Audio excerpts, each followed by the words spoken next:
మీట్లో మాట్లాడిన అవసరం క్యారెక్టర్ గురించి అసోసియేషన్ చేస్తున్నారు ఇవన్నీ చెప్పారు. అసలు నాకు ఎవరో చెప్పలేదు అనే ధైర్యం ఎక్కడి నుంచి వచ్చింది సార్? ఇన్వెస్టిగేషన్ అవుతున్నప్పుడు అది బయటికి రాదు అనుకున్నారు. అది రెండు విషయాలు ఇక్కడ.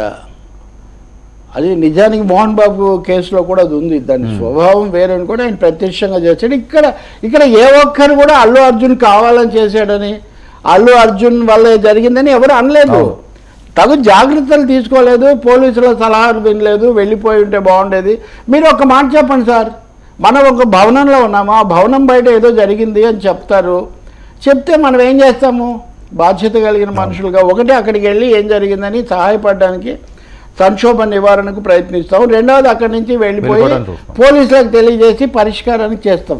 కానీ విజయయాత్ర అయితే జరపరు, అక్కడ షో అయితే జరపరు. షో కంటిన్యూ అయింది.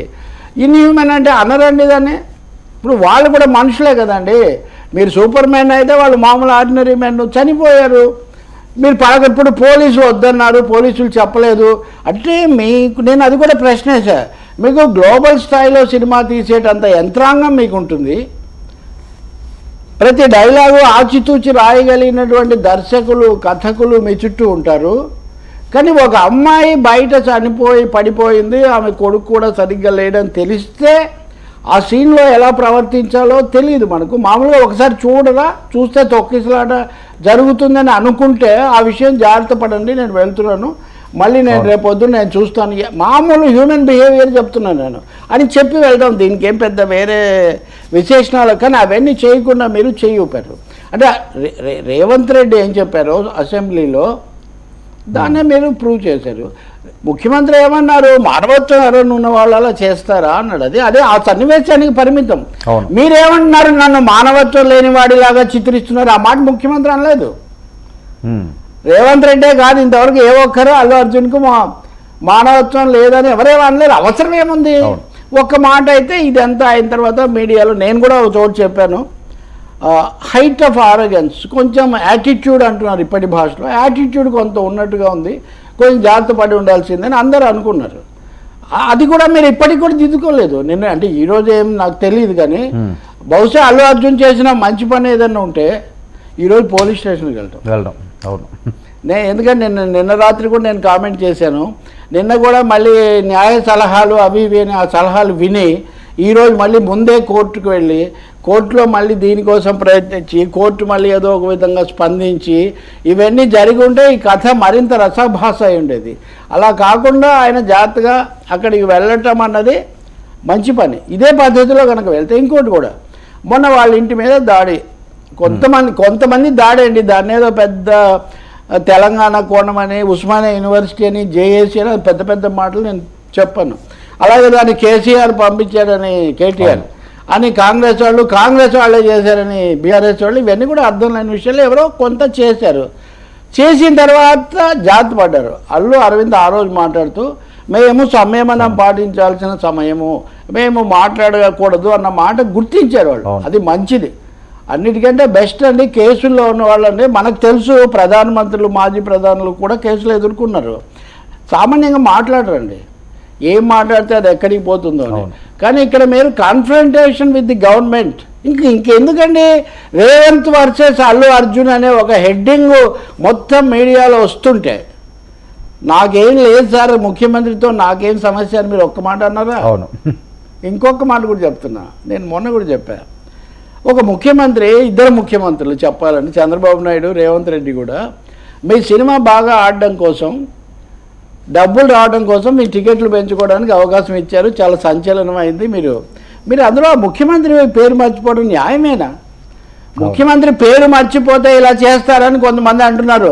ముఖ్యమంత్రి పేరు మర్చిపోయినందుకు కాదు కదా చేసింది, థియేటర్ దగ్గర జరిగినందుకు. రెండో రోజే కనుక చేసుంటే మీరు ఆ మాట అని ఉండొచ్చు. రేవంత్ రెడ్డి రెండో రోజో మూడో రోజో ఏదో ఒక సాకు పెట్టి చేస్తుంటే, మీరు అక్కడ ఒక ఘటన జరిగింది, ఒక ప్రాణం పోయింది, ఒక పిల్లోడు చాలా క్రిటికల్గా క్లిష్టంగా గాయపడ్డాడు. ఇప్పటికి కూడా ఏమవుతుందో ఇంకా చూడాలి. మీరు దానంటే తప్పుదో పట్టించారు. కేసు మొత్తం, చర్చ మొత్తం ఒక పక్కదో పట్టించింది. దీనికి ఎవరు కారణం అనేది ఆలోచించుకోకుండా కొంతమంది, ఇప్పుడు మీరు రేవంత్ రెడ్డి పేరు మర్చిపోయారు, కందులు దుర్గేష్ పేరు మర్చిపోయారు, చాలామంది ఉద్దేశంలో చిరంజీవి పేరు కూడా మర్చిపోయారు ఒక దశలో. చెప్పలేదని ఇప్పుడు ఎందుకండి సింపుల్గా గోటుతో పోయేదాన్ని గొడ్డల దాకా ఎందుకు తెచ్చుకుంటాడు Allu Arjun?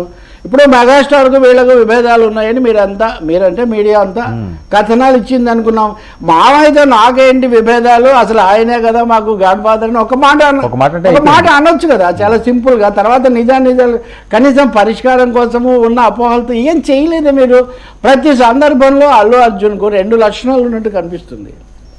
Young man hero, అది కూడా టాప్ హీరో కాబట్టి చెప్తున్నాం. ఆయనకి ఇంకా భవిష్యత్తు ఉంటుంది కాబట్టి. ఒకటి క్రౌడ్ అనేదాన్ని ఎంజాయ్ చేయటం, crowd craze. Second thing controversial comments, controversial atmosphere కొంత ఉంటే దాన్ని మీద థ్రైవింగ్ అండ్ కాంట్రవర్సీ, ఒక వివాదం ఏదో తీసుకొని వచ్చి దాన్ని చివరి వరకు దాన్ని క్లియర్ చేయకుండా దాన్ని అలా అట్టుపెట్టడం. సో ఈ లక్షణం వల్ల ఇది ఈ సమయంలో విషాద సమయం అవడంతో, రెండోది రేవంత్ రెడ్డి కూడా ఏం తగ్గేదే లేదని ఆ డైలాగ్ మీకు అంటే రేవంత్ రెడ్డి కూడా అదే డైలాగ్ తీసుకున్నాడు అక్కడ. ఎందుకు తగ్గాలి? ఒక హీరో ఎంత పెద్ద కలెక్షన్స్ ఇప్పుడు 1400 కోట్లు 1500 కోట్లు దాటాలని ఇందాక ఎక్కడో నేను చూస్తున్నాను. మీకే అంతుంటే ఒక రాష్ట్ర ముఖ్యమంత్రికి ఎంత ఉంటుంది? ఎవరైనా కావచ్చు ఆ ముఖ్యమంత్రి, అది చంద్రబాబు లేకపోతే జగన్మోహన్ రెడ్డి లేదా ఎవరైనా కావచ్చు. కాబట్టి ఇక్కడ కొంత స్వయంకృతం కొంత ఉంది, కొంత సలహాలు సరైనవి రాకపోవడం వల్ల కొంత ఉంది. మూడవది రాజకీయ జోక్యం వల్ల ఒక దశలో బీజేపీ, ఒక దశలో బీఆర్ఎస్. అంటే మీకు ఎలా ఉంటుందంటే కేటీఆర్ లాంటి చాలా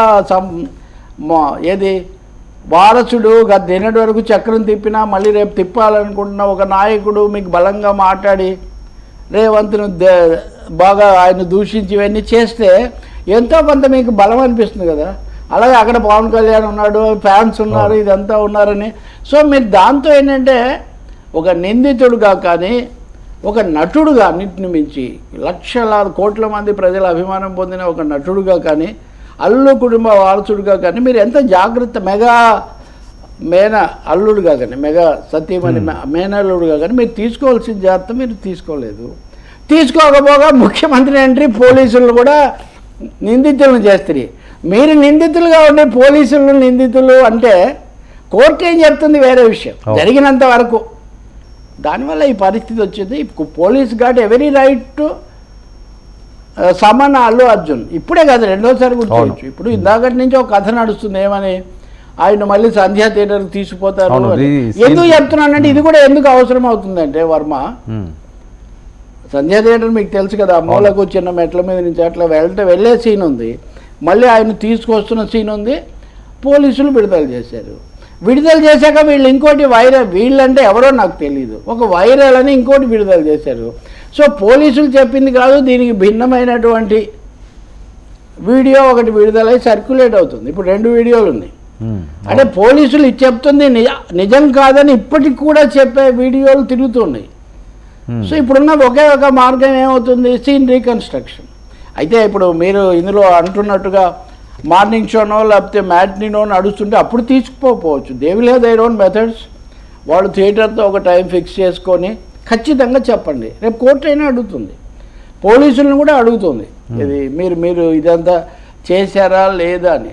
అందువల్ల నేను నిన్న ఒకటి అనుకున్నాను, మీతో కూడా అన్నాను నేను, ఆయన ఇంటి దగ్గర దాడి ఘటనలు పోలీసులు ఇవన్నీ అయిన తర్వాత అందరిలో కొంత సంయమనం. అల్లు అరవింద్ అన్నాడు, రేవంత్ రెడ్డి కూడా దాడులు ఇట్లాంటివి సహించను, మీరు ఎవరి మీద ఏమి చేయకండి రేవంత్ రెడ్డి కూడా చెప్పాడు.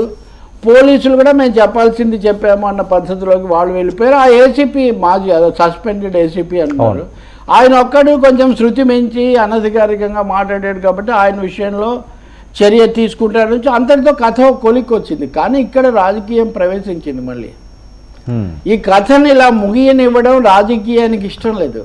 ఆ రాజకీయం బీఆర్ఎస్ రాజకీయమా, ఆ రాజకీయం బీజేపీ రాజకీయమా, లేదా ఆ రాజకీయం యాంటీ రేవంత్ రాజకీయమా? ఎందుకంటే మీరు నిన్న చూస్తారు, నిన్న సీతక్క గారు మాట్లాడారు, కోమటిరెడ్డి వెంకటరెడ్డి మాట్లాడాడు, శ్రీధర్ బాబు మాట్లాడాడు, చాలామంది ఏపీ వాళ్ళు కూడా విష్ణు కుమార్ రాజు అయితే పోనీ బీజేపీలో అయినా అనుకుందామంటే బీజేపీ లెజిస్లేచర్ పార్టీ లీడర్గా ఉన్న విష్ణు కుమార్ రాజు అల్లు అర్జున్ సరికాదు, ప్రభుత్వం చేసింది రైటే అని కాంగ్రెస్ ముఖ్యమంత్రిని బలపరుస్తూ బీజేపీ లెజిస్లేచర్ పార్టీ నాయకుడు మాట్లాడుతూ ఉన్నాడు. సో దీంట్లో ఎన్ని ట్విస్టులు, పుష్ప కథలో కంటే దీంట్లో ట్విస్టులు చాలా ఎక్కువగా ఉన్నాయి. నా ఉద్దేశంలో సుకుమారు లేకపోతే త్రివిక్రమ్ శ్రీనివాసరావు వంటి వాళ్ళు ఎవరైతే బన్నీని సూపర్ డూపర్ స్టార్ను చేశారో వాళ్ళు కొంచెం ఈ స్క్రిప్ట్ విషయంలో కొంచెం శ్రద్ధ పెట్టి ఉండాల్సింది. కనీసం అది స్క్రిప్ట్ ఎక్కడో తప్పుతుంది, లెక్క తప్పుతుంది అన్న తర్వాత కూడా లేకపోవడం వల్ల వచ్చింది. బట్ నేను అనుకోవడం పోలీస్ స్టేషన్లో నిన్న అయితే కనుక సీతక్క మనకంతా కావాల్సిన మంత్రి గారు జై భీమ్తో పోలిక. సరే ఇప్పుడు ఏ సన్నివేశానికి ఆ సన్నివేశం తప్ప ఇప్పుడు మీరు మళ్ళీ జై భీముని రికన్స్ట్రక్ట్ చేయలేరు. ఆ రోజు ఆ విమర్శ ఉంటుంది. ఈరోజు దీనికి అల్లు అర్జున్కి ఏం సార్ ఇక్కడ ఒక్క ప్రశ్న చాలా మందిలో ఉన్నది. పుష్ప సినిమాకి